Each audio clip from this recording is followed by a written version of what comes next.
जय भीम। साथियों, आज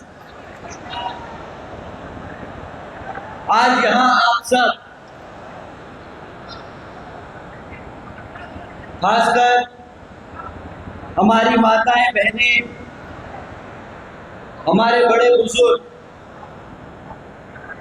और इतनी बड़ी संख्या में मौजूद मेरे सभी युवा साथी, आप सब आज इतनी बड़ी संख्या में यहाँ इकट्ठा हुए अपनी आदरणीय बहन जी के विश्वास पात्र, आपके अपने विधानसभा जेवर से बहुजन समाज पार्टी के उम्मीदवार सतवीर सिंह नागर जी के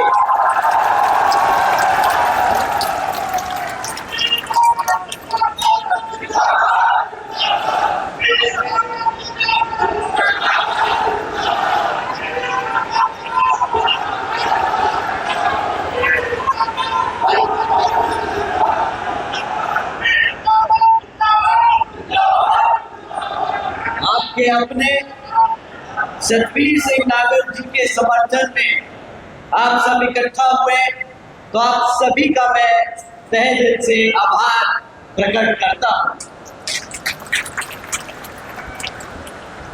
साथ ही आज इस सभा को सफल बनाने के लिए पिछले कुछ दिनों से हमारे पार्टी के सभी नेतागण, जिसमें खासकर आदरणीय पूर्व सांसद श्री मुमताज अली जी, श्री नरेश गौतम जी, श्री कृष्ण इंदौरिया जी, श्री लखीम सिंह जी, श्री राजेंद्र सिंह जी, श्री ओम प्रकाश कश्यप जी और उनके साथ साथ हमारे सभी जिला विधानसभा व भाईचारा समेत कमेटी के सभी सदस्य लोग, आप सभी का मैं तहे दिल से आभार प्रकट करता हूं।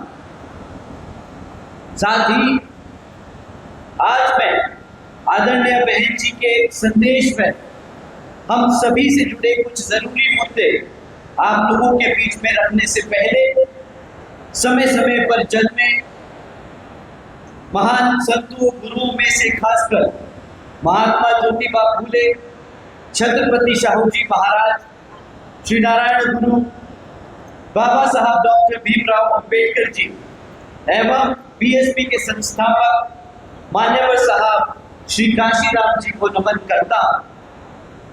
साथियों, मैं बहुजन समाज पार्टी की राष्ट्रीय अध्यक्ष व उत्तर प्रदेश की 4 बार रही मुख्यमंत्री एवं पूर्व सांसद आदरणीय बहन जी के नाम से लोकप्रिय बहन कुमारी मायावती जी का भी पूरे तहे दिल से आभार प्रकट करता हूं।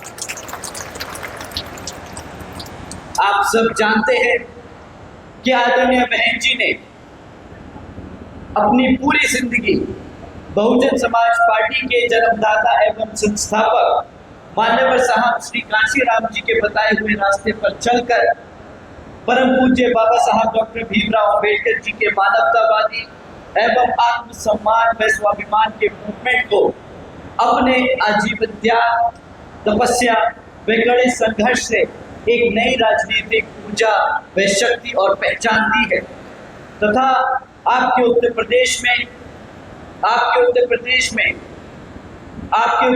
में अपनी पार्टी बीएसपी के नेतृत्व में सरकार बनाकर खासकर हमारे बहुजन समाज के लिए एक ऐसी मिसाल बन चुकी है जिससे प्रेरणा लेकर करोड़ों लोग यहाँ सामाजिक परिवर्तन व आर्थिक तरक्की के इस मिशनरी कार्य से जुड़े हैं। इतना ही नहीं बल्कि मैं खुद भी उनसे प्रभावित होकर बीएसपी मूवमेंट से जुड़ा हूँ और उनके पद चिन्हों पर चलकर इस मिशनरी दायित्व व कर्तव्य व फर्ज को अपनी आखिरी सांस तक निभाने की पूरी कोशिश करता रहूंगा। साथियों, जैसा कि आप जानते हैं कि आपके प्रदेश में पिछले 10 सालों से भाजपा की सरकार सत्ता में आसीन है। इन लोगों ने पिछले 10 सालों में क्या काम किया, ये आप लोगों को जानना बहुत जरूरी है।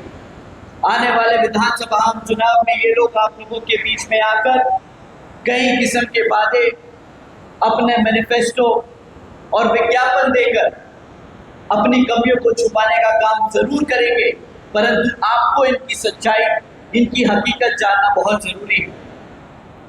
इन्होंने पिछले 10 सालों में कुछ किया ना किया, परंतु विज्ञापन देने में ये कभी पीछे नहीं रहे।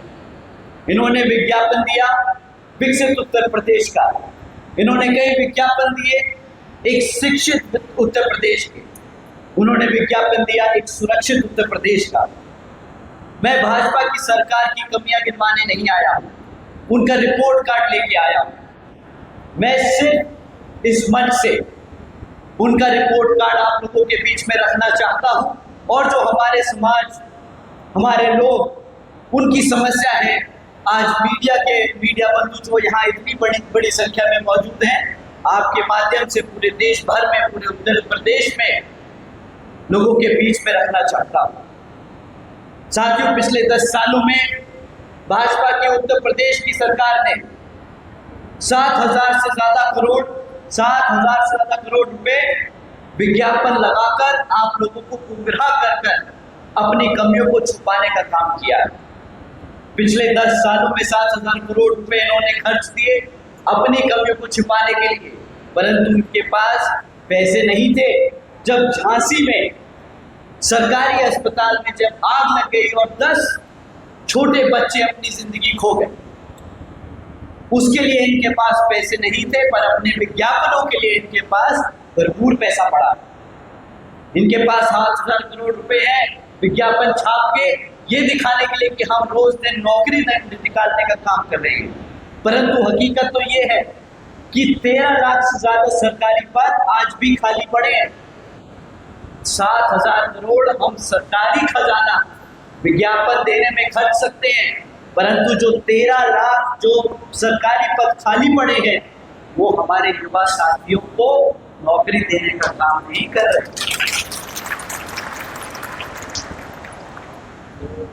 जो सरकारी नौकरी बची कुची थी, उसको कॉन्ट्रैक्चुअल जरूर बना दिया, ताकि जो हमारे समाज के लोगों के लिए बाबा साहब डॉक्टर भीमराव अंबेडकर जी ने संविधान में आरक्षण की व्यवस्था तय करी, वो ना देना पड़े। आप इनकी मानसिकता को इनके काम से समझने की कोशिश की, इनके हर एक एक्शन से समझने की कोशिश की। इनके पास 7,000 करोड़ थे विज्ञापन छाप के ये दिखाने के लिए कि हम अपने बच्चों को पढ़ा रहे हैं, पर आपको जानकर हैरानी होगी कि पिछले 10 सालों में हमारे उत्तर प्रदेश में ही इन्होंने 25,000 से ज्यादा स्कूल बंद करने का काम किया। अगर आपके पास 7,000 करोड़ रुपए हैं ये विज्ञापन देने के लिए, तो क्या आपके पास हमारे बच्चों को पढ़ाने के लिए स्कूल खोलने के पैसे नहीं? आप लोगों को ये सवाल साथियों उठाना पड़ेगा। तो साथियों, मैं एक एक करके इनका रिपोर्ट कार्ड आप लोगों के बीच में रखता हूं। अगर हम लॉ एंड ऑर्डर की बात करें, पिछले 10 सालों में इन्होंने अपने आप को बहुत अच्छे से ब्रांड किया है, कहा है ये इनकाउंटर की सरकार है। यहाँ पर आदरणीय मुख्यमंत्री जी के राज्य में यहाँ पर लॉ एंड ऑर्डर एकदम चुस्त और दुरुस्त है, पर हकीकत कुछ और कहती है। पिछले 10 सालों में ये लगातार रिकॉर्ड कहता आया है कि हर साल 30,000 से ज्यादा हत्या हमारे उत्तर प्रदेश में हो रही, 65,000 से ज्यादा महिलाओं के खिलाफ केस दर्ज होते हैं। छेड़छाड़ के केस हर साल 65,000 से ज्यादा महिलाओं के खिलाफ अत्याचारों के केस दर्ज हो रहे हैं। 10,000 से ज्यादा किडनैपिंग, एक्सटॉर्शन, रैकेटियरिंग के केस दर्ज हो रहे हैं। ये मैं अपने आप से नहीं कह रहा, ये सरकार का रिपोर्ट कार्ड इनके लिए खुद कहता है। ये एनसीआरबी का आंकड़ा है साथियों। और साथियों, आप इन आंकड़ों को हल्के में मत लेना। वो 3,000 हत्याएं वो 65,000 महिलाओं के खिलाफ अत्याचार, वो 10,000 केस जहां पर किडनैपिंग और एक्सटॉर्शन का काम हुआ। साथियों, ये आंकड़े नहीं है।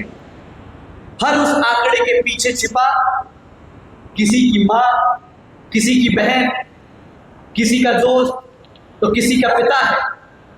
ये आंकड़े नहीं, ये सरकार का रिपोर्ट कार्ड है, ये सरकार की सच्चाई है। जो अपने आप को लॉ एंड ऑर्डर में अव्वल कहती है, ये उसकी सच्चाई है। आप लोगों को ये चीज दुनिया पूरे देश भर में बताना।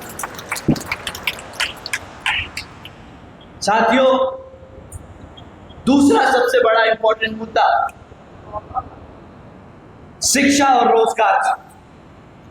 आजकल हम सब जानते हैं कि हमारे युवा कितने युवा बेरोजगार घूम रहे हैं, परंतु वो बेरोजगारी तक पहुंचने के लिए पहले पढ़ाई करते हैं, नौकरी लायक बनने के लिए पढ़ाई करते हैं। तो साथियों, इनका पिछले 10 साल का रिकॉर्ड कहता है कि इन्होंने नए स्कूल नहीं खोले। पिछले 10 सालों में उत्तर प्रदेश में नए स्कूल नहीं खुले, परंतु 25,000 से ज्यादा स्कूल बंद कर दिए गए। जब इनसे आप सवाल पूछोगे कि भाई 25,000 स्कूल तुमने बंद क्यों किए, तो ये पलट कर बोलेंगे कि भाई हमारे पास पैसे नहीं है, हमारे पास शिक्षकों को पैसे पढ़ाने के लिए पैसे नहीं है। परंतु सच्चाई बात आपको मैंने पहले कहा कि तुम्हारे पास 7,000 करोड़ रुपए है अपना विज्ञापन छाप के पूरे उत्तर प्रदेश में दिखाने के लिए कि तुम क्या काम कर रहे हो, और जब तुमसे सवाल करते हैं कि हमारे बच्चों को स्कूलों में पढ़ाने के लिए तुम्हारे पास शिक्षक क्यों नहीं, तो तुम कहते हो हमारे पास पैसे नहीं। और ये जब आपसे कहें कि पैसे नहीं, तो मैं अपने सभी युवा साथियों से कहना चाहूंगा कि भाई 1.5 लाख से ज्यादा सरकारी स्कूल और कॉलेजेस में शिक्षकों के सरकारी पद खाली पड़े हैं, जो इन्होंने खोल के तो रखे हैं पर रोजगार या नौकरी अपॉइंटमेंट नहीं देते। क्यों वो 1.5 लाख पद आज भी खाली हैं? क्यों ये सरकार वो 1.5 लाख पद जहां पे शिक्षकों को रोजगार दिया जा सकता है, हमारे बच्चों को पढ़ाया लिखाया जा सकता है, और तुम्हारे पास बजट भी है, तो क्यों तुम हमारे बच्चों को, हमारे युवा साथियों को रोजगार और शिक्षा से दूर रखते हो? ये हमारे सभी बड़े बुजुर्गों को पूछना होगा। अगर मैं इस पे एक टिप्पणी करूं तो आप लोग समझने की जरूर कोशिश कीजिएगा। ये हमारे बच्चों को पढ़ाना नहीं चाहते, ये हमारे बच्चों को जो पढ़ लिख कर किसी तरह मेहनत कर एक डिग्री ले लें, उन्हें रोजगार नहीं देना चाहते। जब आप इनसे नौकरी की मांग करते हैं तो ये आपके सामने स्कीमों का एक पिटारा लेके आते हैं कि बेरोजगारी भत्ता ले लो, मुफ्त में अनाज ले लो। ये सब विकास की स्कीमें आप लोगों के सामने रखते हैं, आपको लालच देते हैं कि ये पैसा ले लो, ऐसा कर लो, वैसा कर लो। परंतु जो इसकी कीमत है वो आज नहीं, आने वाले भविष्य में हमारा युवा चुकाएगा। जब हमारे समाज के हमारे गरीब बच्चे पढ़ेंगे नहीं, लिखेंगे नहीं, तो वो कभी रोजगार के लिए तैयार नहीं हो पाएंगे। जब वो अपने रोजगार के लिए तैयार नहीं हो पाएंगे, वो अपने हकों से बहुत दूर रहेंगे। उनको पता नहीं कि उनको क्या लड़ना है, किस चीज के लिए लड़ना है, हमारे संविधान में हमारे लिए क्या संविधा है, उन्हें नहीं मालूम होगा। पर ये आपको मुफ्त में राशन, बेरोजगारी भत्ता देके जैसे अफीम चटाते हैं ना, ये वो काम करने का वो काम कर रहे हैं।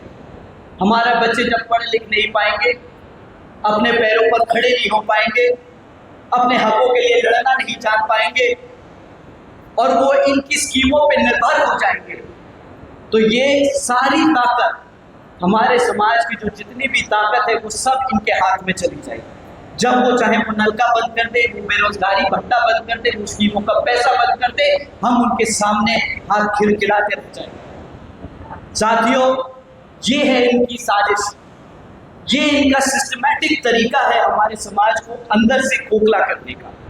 ये आप लोगों को अपने साथ साथ अपने बच्चों को भी समझाना होगा, जो आजकल सोशल मीडिया पे देखकर दूसरों को फॉलो करते हैं, उन्हें बताना होगा कि भाई हकीकत क्या है। मेड इन इंडिया का नारा तो दे दिया, बट मेड इन इंडिया के नारे के बाद एक्चुअल जॉब क्रिएशन कितनी हुई इस प्रदेश में, वो बताओ। साथियों, आज भाजपा की सरकार में हमारे यहाँ 2 करोड़ से ज्यादा युवा साथी बेरोजगार घूम रहे हैं और 2 करोड़ लोगों को तो ये रोजगार नहीं दे सकते। इनके पास सिर्फ 13 लाख पद हैं। 13 लाख पद भी वो खाली पड़े हैं, भरे नहीं हैं। तो साथियों, इन 10 सालों में भाजपा की सरकारों ने स्कूल बंद किए, हमारे शिक्षकों को पढ़ाने से दूर रखा और हमारे बच्चों को शिक्षा से दूर रखा। अब तीसरा सबसे इंपॉर्टेंट मुद्दा डेवलपमेंट का। यूपी की सरकार, जब भाजपा की सरकार 2014 में आई, उसके बाद 2017 में यहाँ यूपी में आए, तो उन्होंने बहुत बारी उनके नेताओं ने सड़क में जा जाके मीटिंगों में इंटरव्यूज में ये कहा कि भाई 2024 तक हम भारत की हर सड़क को अमेरिका की सड़कों से बेहतर बना देंगे। पर इनका रिपोर्ट कार्ड क्या कहता है, हकीकत क्या कहती है? लखनऊ कानपुर एक्सप्रेसवे जो शुरू होने के महज 18 दिन बाद ही 80 जगहों से ज्यादा धंस चुका है। 4,500 करोड़ की लागत से ये लखनऊ कानपुर एक्सप्रेसवे बना, पूरे देश में सबसे महंगा एक्सप्रेसवे है और महज 18 दिन के अंदर इसमें इतने गहरे गहरे गड्ढे आ गए कि वो अब चलने लायक नहीं बना। पूर्वांचल एक्सप्रेसवे जिसकी सड़क 15 फीट आज की डेट में धंस चुकी। बुंदेलखंड एक्सप्रेसवे जिसके उद्घाटन के चंद 5 दिनों बाद ही बारिश के चलते वो भी धंस गया। गंगा एक्सप्रेसवे अप्रैल में उद्घाटन हुआ और जुलाई में ही 5 से 10 मीटर वो भी धंस गया। अब साथियों, ये तो है इनका अमेरिका की रोड इंफ्रास्ट्रक्चर को बीट करने का तरीका। ये बोलते हैं हम सड़क बनाएंगे, हाईवे बनाएंगे। मुझे लगता है ये लोग क्या करेंगे कि गड्ढे खोदते हैं और उसकी इर्द गिर्द सड़क बना देते हैं।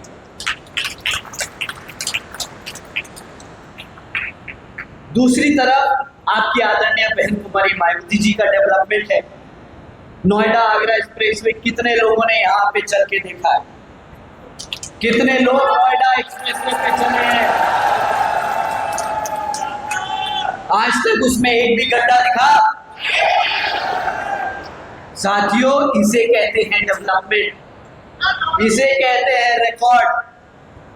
साथियों, भाजपा की सरकार ने पूरी कोशिश करी नकल करने की आदरणीय बहन जी की कि भाई हम भी एक्सप्रेसवे बनाएंगे, हम भी ऐसा बोलेंगे, हम भी ऐसा करेंगे। पर वो कहावत है ना कि नकल के लिए भी अकल चाहिए।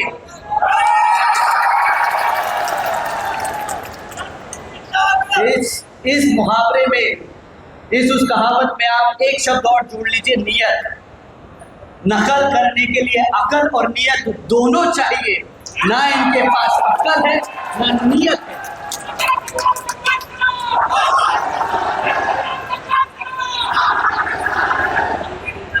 साथियों, इन लोगों ने कहा कि हम डबल इंजन की सरकार लेकर आएंगे। 2017 में इन्होंने डबल इंजन की सरकार का नारा दिया। अब डबल इंजन की सरकार का नारा दे के कहा बहुत हुई महंगाई की मार, अब की बार भाजपा सरकार। तो ये नारा देके इन्होंने लोगों का दिल तो जीत लिया, परंतु हकीकत क्या कहती है कि 2014 में जो गैस का सिलेंडर 400 रुपए मिलता था, आज वो 1200 रुपए हो गया। जो पेट्रोल 60 रुपए का मिलता था, जिसमें गन्ने का रस नहीं था, जो 60 रुपए का मिलता था, आज वो गन्ने का रस मिलाकर 110 रुपए लीटर मिल रहा है। जो डॉलर 60 रुपए हुआ करता था, वो आज 100 रुपए छू रहा है। तो आज इनका नारा क्या होना चाहिए? इन्होंने नारा दिया कि बहुत हुई महंगाई की मार, अब की बार भाजपा सरकार। पर अब इस काम के बाद मुझे लगता है उत्तर प्रदेश के लोग अब इन्हें ये नारा देंगे कि जनता पर महंगाई की मार, जिम्मेदार भाजपा सरकार। साथियों, ये तो था 10 साल का इनका रिकॉर्ड। इसी बीच में सपा और कांग्रेस भी कूदेगी, वो भी आएगी, वो भी अपने काम गिनवाएगी कि हमने ये किया, हमने वो किया। आप लोगों ने सही कहा,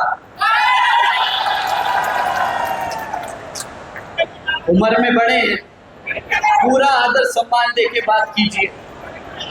साथियों, पर अभी थोड़े जरूरी मुद्दों पे बात कर लें कि जो पीडीए, जो सरकार, जो लोग अपने आप को पीडीए का नारा देकर आप लोगों के बीच में घूमेंगे, आप उनके काम को भी जरा समझ लीजिए। साथियों, ये दोनों मिलकर 2024 में हमारे समाज के बीच में घूम घूम कर आपको संविधान की किताब दिखाते रहे और कहा कि हम आपके संविधान को बचाने का काम करेंगे। और एक प्रेस में उनकी वो संविधान की किताब खुल गई और उसमें सिर्फ खाली पन्ने थे, सिर्फ खाली पन्ने, इनके वादों की तरह सिर्फ फर्जीवाड़ा काम आता है। आपको बेवकूफ़ बनाने के लिए लाल किताब दिखाई, कहा संविधान है, हम इसकी रक्षा करेंगे, पर हकीकत कुछ और है। साथियों, कांग्रेस पार्टी के श्री राहुल गांधी जी हर मौके पर बाबा साहब डॉक्टर भीमराव अंबेडकर जी की बात तो करते हैं, परंतु जिन प्रदेशों में कांग्रेस की सरकार चल रही है, वहां पर बीजेपी जो यहाँ उत्तर प्रदेश में काम कर रही है, उन्हीं की नीतियों पे चलकर वो वहां अपने प्रदेशों में काम कर रहे हैं। जब दिल्ली के जंतर मंतर पे हमारे युवा अपनी समस्याओं को लेकर सड़क पर उतरे थे, आप सब बैठ जाइए साथियों, आप सब बैठ जाइए, पीछे नहीं दिख रहा है, आप सब बैठ जाइए। साथियों, जब दिल्ली के जंतर मंतर पर हमारे युवा साथी अपनी समस्याओं को लेकर सड़क पर उतरे, तो कांग्रेस और उनके सहयोगी दलों ने रातों रात उस आंदोलन को हाईजैक कर लिया। छात्राओं के कंधों पर बंदूक रखकर अपनी राजनीति चमकाने का काम किया और उसी की आड़ में संसद भी नहीं चलने दी, ताकि महंगाई, बेरोजगारी और गरीबी जैसे महत्वपूर्ण मुद्दे उन पर बहस ना हो सके।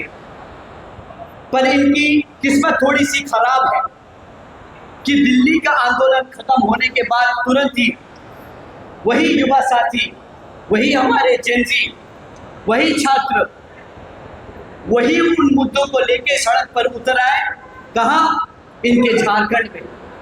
और झारखंड में किसकी सरकार है? आपके राहुल गांधी जी की। अब क्या करेंगे वो?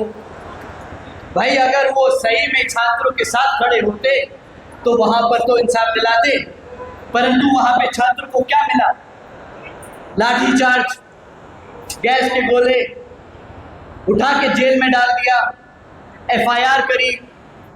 यहाँ पर कनॉट प्लेस में, यहाँ पर दिल्ली में कनॉट प्लेस में तो युवा साथी के लिए लड़ते रहे कि उसकी एफआईआर दर्ज करो, यहाँ पर नाटक करते रहे, पर उनके ही प्रदेश में जहाँ पे उनकी सरकार चल रही है, वहाँ पे युवा साथी के साथ जो अत्याचार कर रहे हैं वो उन्हें नहीं दिखता। साथियों, ये है दोगलापन, ये है कांग्रेस पार्टी का दोगलापन।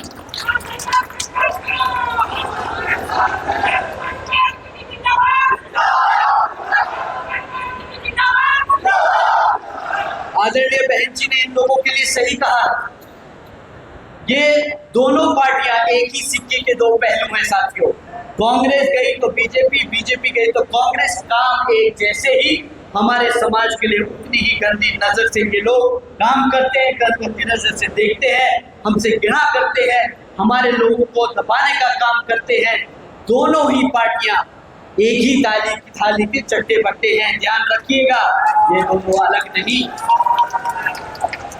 कांग्रेस पार्टी आज बाबा साहब का नाम लेती तो है, संविधान की सुरक्षा की बात कहती है, लेकिन इतिहास गवाह है कि इसी कांग्रेस पार्टी ने बाबा साहब डॉक्टर भीमराव अंबेडकर जी को जीते जी उनका कितना अपमान किया, ये सब आप सब जानते हैं और इतिहास भी जानता है। उनका वो कभी भी जीते जी सम्मान नहीं कर पाए। उन्होंने पूरी कोशिश करी कि बाबा साहब डॉक्टर भीमराव अंबेडकर जी लोकसभा ना पहुंच सके। उन्होंने उन्हीं के सेक्रेटरी को उनके खिलाफ खड़ा किया और सरकारी मशीनरी इस्तेमाल कर बाबा साहब जी और डॉक्टर भीमराव अंबेडकर जी को हराने का काम किया। ये वही कांग्रेस पार्टी है जो आज कहती है हम आपके संविधान की सुरक्षा करेंगे। साथियों, इनकी ये हरकतों के बाद भी बाबा साहब डॉक्टर भीमराव अंबेडकर जी निराश होकर घर नहीं बैठे। वो फिर से लड़े और फिर वो संविधान लिखे और लोकसभा पहुंचे। परंतु उसके बाद भी क्या हुआ, उनको परेशान कर नेहरू जी ने अपनी कमेटी से, अपनी वर्किंग कमेटी से निकालने का काम किया। उन्हें छोड़ना पड़ा, उनको इतना परेशान किया, उन्हें अपने आप इस जगह से इस्तीफा देना पड़ा। साथियों, ये कांग्रेस पार्टी है जिसने आपके मसीहा को जीते जी सम्मान नहीं दिया। आपको लगता है कि उनके अनुयायियों को, उनके समाज के लोगों को ये लोग आज सुरक्षा, उनके संविधान की रक्षा और आपके लोग हमारे समाज के बच्चों के लिए काम करने की बात करेंगे? ये लोग आपके हकों के लिए लड़ेंगे? साथियों, ये बात आप लोग समझने की कोशिश कीजिए। आदरणीय बहन जी आए दिन ट्वीट करती हैं इन लोगों के बारे में, इनकी हरकतों के बारे में आए दिन रोज ट्वीट करके हमारे समाज को आगाह करने की कोशिश करती हैं। वो बताती है कि किस तरह इनकी हरकतें हमारे समाज को धोखा देने के काम कर रही हैं। तो साथियों, एक और चीज आदरणीय बहन जी ने अभी कुछ दिन पहले ट्वीट करके बताया कि एक तरफ आजकल दिल्ली में जंतर मंतर पर आरक्षण हटाओ आंदोलन चल रहा है, वहां पर श्री राहुल गांधी जी या कांग्रेस का कोई भी नेता आज तक नहीं गया। रहते सब दिल्ली में हैं, परंतु कोई गया क्या? आपके आरक्षण के लिए जब आंदोलन हो रहा है तो क्या ये उसके विरोध में गए?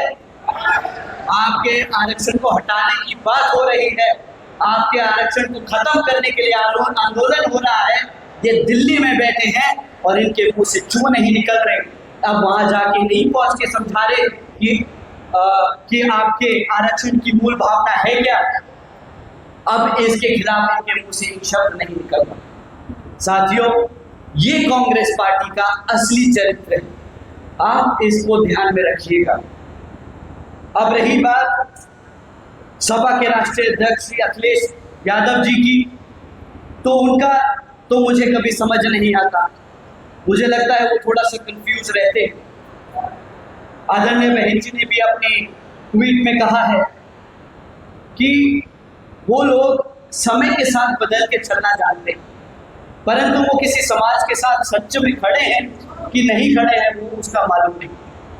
अब जैसे आप लोगों ने देखा कि अब वो इतने बड़े नेता हैं, भाषा का तो उनको जिस तरीके की वो भाषा यूज करते हैं उसका तो उन्हें ध्यान रखना चाहिए।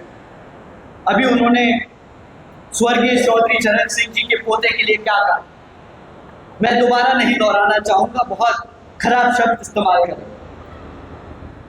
साथियों, अगर कोई ऐसी अपमानजनक टिप्पणी करेगा किसी समाज के लिए, किसी परिवार के लिए, तो आपको लगता है कि वो क्या आपके समाज के लिए या आपके लोगों के लिए वो क्या सोचता होगा या वो क्या करना चाहेगा? अब आप ही बताइए। दूसरी तरफ ये कहते हैं कि हम पीडीए हैं, हम पीडीए का नारा देते हैं कि जिसमें वो, अब वो कहते तो हैं, अब पता नहीं आज क्या चल रहा है, आज क्या ट्रेंड में है। पहले कहा कि पी से पिछड़ा वर्ग है, जब उन्होंने देखा कि ब्राह्मण समाज तेजी से बसपा की तरफ चल रहा है तो पी को पीड़ित से हटा के पंडित बना लिया, तो आज पता नहीं क्या ट्रेंड में है, पी फिर कुछ और हो जाएगा। तो जो बहन जी ने कहा इनके लिए कि जिसकी नीति समय के साथ राजनीति फायदे के लिए देखकर बदल दी जाए, वो कभी भी सर्व समाज या पिछड़े समाज, दबे हुए कुचले हुए लोगों के लिए सही में वो कभी भी मेहनत या उनके हितों की बात नहीं करेगा। वो सिर्फ और सिर्फ अपनी कुर्सी की बचाने की बात कर रहा है। साथियों, आप लोगों को इनकी हरकतों से समझना होगा कि वो कर क्या रहे, वो चाहते क्या है। आदरणीय बहन जी आपको समय समय पर आगाह करती आई है। इसी का एक और एग्जाम्पल मैं आप लोगों के बीच में रखता हूँ।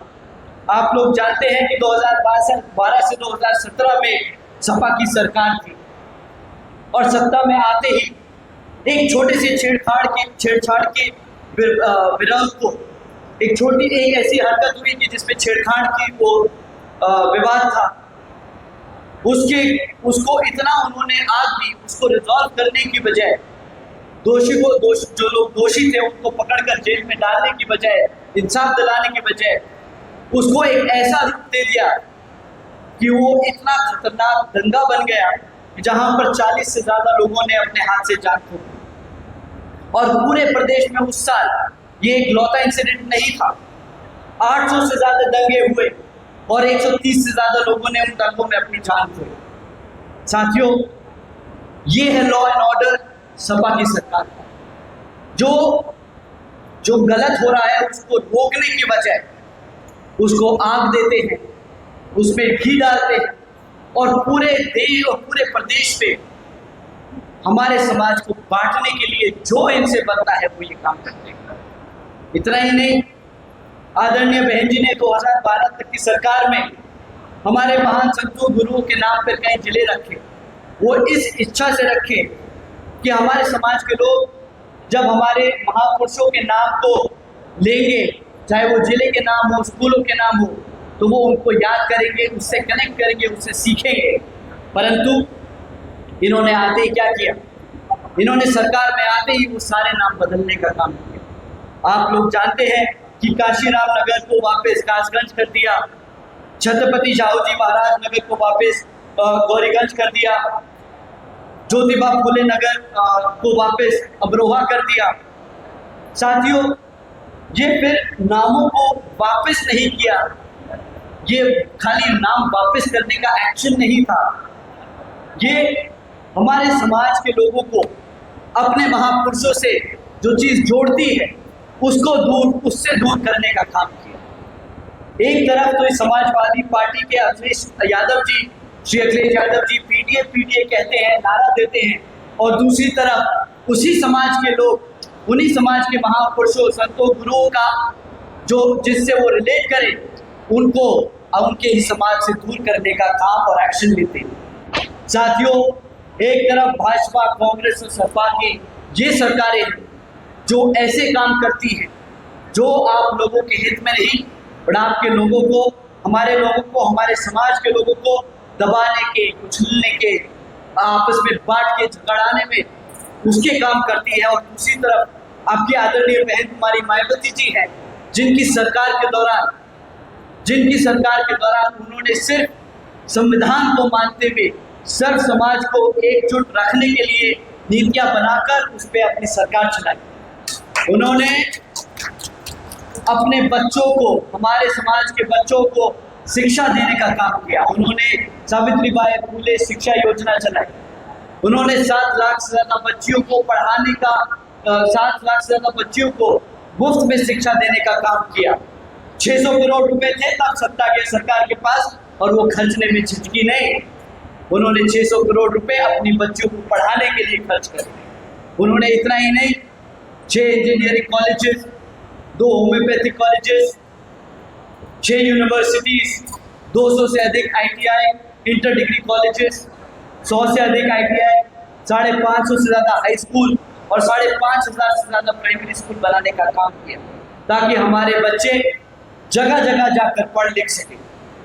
इतना ही नहीं, आदरणीय बहन जी ने सरकारी हॉस्टल्स में 27% आरक्षण की व्यवस्था तय करी हमारे OBC समाज के छात्रों के लिए। और उसके साथ साथ जहां पर बहन जी ने बच्चों को पढ़ने लिखने के लिए स्कूल और कॉलेजेस बनाए, उसके साथ साथ जो हमारे यहाँ पर प्रदेश में भूमिहीन लोग हैं उनको 3-3 एकड़ के मुफ्त में सरकारी पट्टे देकर उन्हें मालिकाना हक दिलाकर उनको रोजगार देने का काम किया। आदरणीय बहन जी ने 3 लाख एकड़ से ज्यादा सरकारी जमीन जो भूमिहीन परिवार थे उनको देने का काम किया। अब बताइए साथियों, कौन सी भाजपा, कौन सी सपा, कौन सी कांग्रेस सरकार ने हमारे समाज के लोगों को, जो लोग कमजोर वर्ग से आते हैं, उनको जमीनी मालिकाना हक दिलाने का काम किया? कोई कह पाएगा? कोई बता पाएगा? साथियों, ये है आदरणीय बहन कुमारी मायावती जी के काम करने की शैली। उन्होंने 28,000 से ज़्यादा अंबेडकर ग्रामीण विकास योजना चलाकर गांवों को डेवलप करने का काम किया, जिसके तहत हमारे सभी SC ST और पिछड़े जातियों के गांवों में उन्होंने साफ सड़क, साफ पानी, बिजली, प्राइमरी स्कूल्स और मेडिकल क्लिनिक्स की सुविधाएं हर गांव में पहुंचाने का काम किया। साथियों, रोजगार के क्षेत्र में आदरणीय बहन जी ने 90,000 से ज़्यादा अधिक शिक्षकों को सरकारी नौकरी दी, 1 लाख से अधिक सफाई कर्मचारियों को रोजगार दिया, 2 लाख से अधिक जवानों को पुलिस फोर्स में भर्ती किया और 30 लाख से ज़्यादा सर्व समाज के कमजोर लोगों को विभिन्न सरकारी नौकरी देने का काम किया है। भाई, हमारे पास भी आंकड़े हैं, हम भी आंकड़ों पे ही बात कर रहे हैं। हम कोई फर्जी मैनिफेस्टो नहीं आगे आप लोगों के बीच में रख रहे। आदरणीय बहन जी ने काम करके दिखाया और इसी कार्यशैली को आप याद करिएगा साथियों, कि अगर आप 2027 में बसपा को दोबारा से सत्ता में लाएंगे, आदरणीय बहन जी को 5वीं बार मुख्यमंत्री बनाएंगे, तो आपके बच्चों का भविष्य एकदम सुरक्षित होगा। इतना ही नहीं साथियों, आदरणीय बहन जी ने कृषि एवं संबंधित उनसे जुड़े हुए कार्यों में जो डेली वेजेस हैं उसको 55 रुपये से बढ़ाकर 100 रुपये प्रतिदिन कर दिया था, और हमारे पिछड़े वर्गों की क्रीमी लेयर की वार्षिक आय को भी, जो 3 लाख रुपए हुआ करती थी, उसे भी बढ़ाकर 5 लाख रुपए कर दिया। और आप तो जानते ही हैं कि आदरणीय बहन जी ने गन्ना खरीदी के दाम रातों रात दुगने कर दिए थे और हमारे किसान भाइयों को मुफ्त में बोरिंग और सस्ती बिजली के कनेक्शन भी करा के दिए। तो साथियों, बहन जी के गवर्नेंस मॉडल के तहत चलकर बसपा की सरकार ने प्रदेश के सभी समाज के लोगों को अपने पैरों पर खड़ा कर उनको एक स्वाभिमान से जीने का अधिकार दिलाया। साथियों, BSP ही एक ऐसी लौती समाज पार्टी है जो सिर्फ कहती नहीं कि हम सब समाज को लेकर चलते हैं, वो उस पर अमल भी करती है। हम सब जानते हैं कि अभी कुछ समय पहले हमारे जो सिटिंग विधायक हैं श्री उमाशंकर जी, उनका निधन हो गया। वे BSP के विधायक, आदरणीय बहन जी के छोटे भाई और एक सच्चे क्षत्रिय। उन्होंने जीवन के आखिरी समय तक बहन जी का साथ नहीं छोड़ा। उन्होंने अपने आखिरी समय तक बहन जी का साथ नहीं छोड़ा। बहुत मुश्किलें आई, सपा की सरकार ने, भाजपा की सरकार ने उन्हें खूब परेशान किया, उन्हें फर्जी केसों में फंसाने की कोशिश करी, पर बहुजन समाज पार्टी के राष्ट्रीय महासचिव की तरह उन्होंने कभी आदरणीय बहन जी का साथ नहीं छोड़ा। इसी क्रम में बहुजन समाज पार्टी के राष्ट्रीय महासचिव श्री सतीश चंद्र मिश्रा जी भी हर मुश्किल हालात में आदरणीय बहन जी के साथ खड़े रहे, लेकिन उन्होंने भी कभी राज्यसभा या लोकसभा के लालच में आकर कभी भी पार्टी का साथ नहीं छोड़ा। इसी क्रम में आदरणीय मुल्ताज अली जी हैं और उनके साथ साथ हजारों करोड़ों बसपा के वर्कर, समर्थक, पाल समाज से आने वाले, धनगर समाज से आने वाले, हर समाज के लोग बसपा के समर्पित सिपाही हैं। हर वर्ग, हर समाज के लोग बहुजन समाज पार्टी के राष्ट्रीय अध्यक्ष बहन कुमारी मायावती जी को अपना नेता मानते हैं। क्यों? क्योंकि आदरणीय बहन जी ही हर मुश्किल समय में हर समाज के साथ हमेशा कंधे से कंधे मिलाकर खड़ी रही। आज भी आदरणीय बहन जी दिन रात मेहनत कर अपने समाज के लोगों के लिए आवाज उठाने का काम कर रहे हैं। आदरणीय बहन जी, आज भी आपके लोगों हमारे समाज के लोगों के लिए, हमारे युवा साथियों के लिए, हमारे बच्चों के लिए, उनकी शिक्षा के लिए, उनके रोजगार के लिए, उनके आरक्षण के लिए दिन रात मेहनत कर हमारे विपक्ष में जो बैठे विपक्षी नेता है, सपा के लोग हैं, कांग्रेस भाजपा, उन्हें आए दिन घेरने में कोई कसर नहीं छोड़ती। तो साथियों, अगर आप पूरे प्रदेश में, खैर पूरे देश में, किसी भी देश तो पूरे देश में आपको एक कोने से दूसरे कोने तक जाकर अगर आदरणीय बहन जी के बारे में पूछेंगे तो उनके पास अच्छा कहने के अलावा कुछ नहीं होगा, क्योंकि बुरा कुछ करा नहीं तो अच्छे के अलावा बोले तो क्या बोले। तो साथियों, इसीलिए इस बार आप लोगों के एकजुट होकर आने वाले विधानसभा के आम चुनाव में हाथी चुनाव चिन्ह के सामने वाले बटन को दबाकर आपके अपने भाई सतवीर नागर जी को भारी मतों से जिताकर लखनऊ भेजने का काम करना होगा, और ताकि आपके सतवीर नागर जी अपना काम कर सके आदरणीय बहन जी को 5वीं बार मुख्यमंत्री बनाने के लिए। साथियों, आप सब ने इतनी देर तक आदरणीय बहन जी के काम, भाजपा की कमियां, सपा के और कांग्रेस के एक्चुअल असली कार्यों को समझने के लिए जो आप इतनी देर से आप लोग बैठे रहे, आप लोगों ने इतने ध्यान से सुना, आप सभी का मैं तहे दिल से धन्यवाद करता हूं। मैं एक बार फिर से पार्टी के सभी छोटे बड़े पदाधिकारी एवं नेतागण, BVF के नौजवान साथी, हमारे मीडिया के सभी पत्रकार बंधु और हमारे पार्टी के मेहनत कर कार्यकर्ता, आप सभी का मैं तहे दिल से धन्यवाद और आभार प्रकट करता हूं। अपनी बात यही समाप्त करते हुए जय भीम, जय भारत।